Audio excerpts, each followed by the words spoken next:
adventures. Ellie here. Join me as we navigate not just the lake, but the challenges of setting up and mastering our canoes.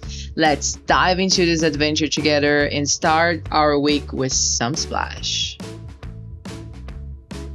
As we gear up at the crack of dawn, here at Canoe Club Brazil, the world's greatest, I can help but channel my inner Adele and say, it's an honor to be here today in full fucking glam at 6 a.m. on a Monday morning.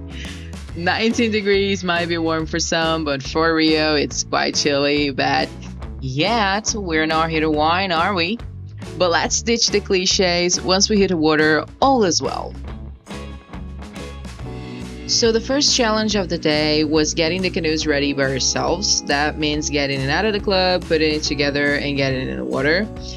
As Saturday, we left the V1 already attached to the AMA. It simplified the V1 setup, though we are still getting used to the canoe's length. Setting up the OC1 is a breeze, really. It's a piece of cake. However, handling both canoes was a bit tricky today due to dew making them slippery, but no worries, we'll master this with more practice. We haven't settled our routes yet, but while my parents are training how to make turns and everything else with the V1, I try to always go a little further down the lake and a little faster too.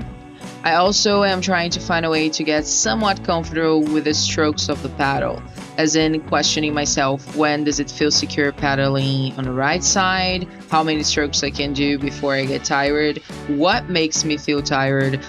Also, I try to understand how deep the lake is in certain points, just to understand how far can I go without getting into any trouble.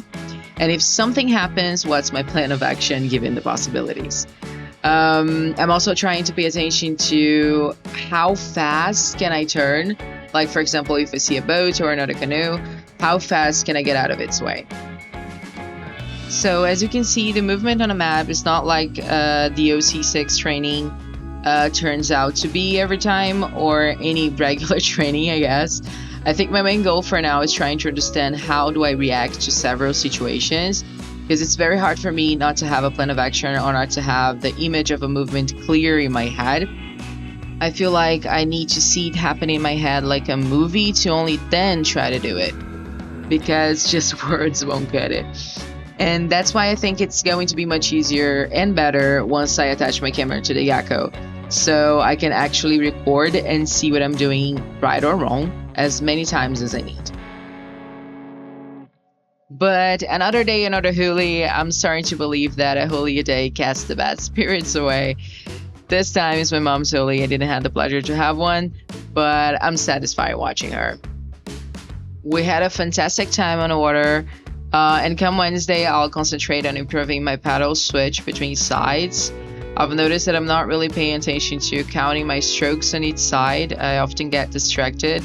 I guess I keep expecting someone to say hip at some point. As we wrap up our today's journey on the water, I have to say that I'm starting to understand that the journey is just as beautiful as the destination.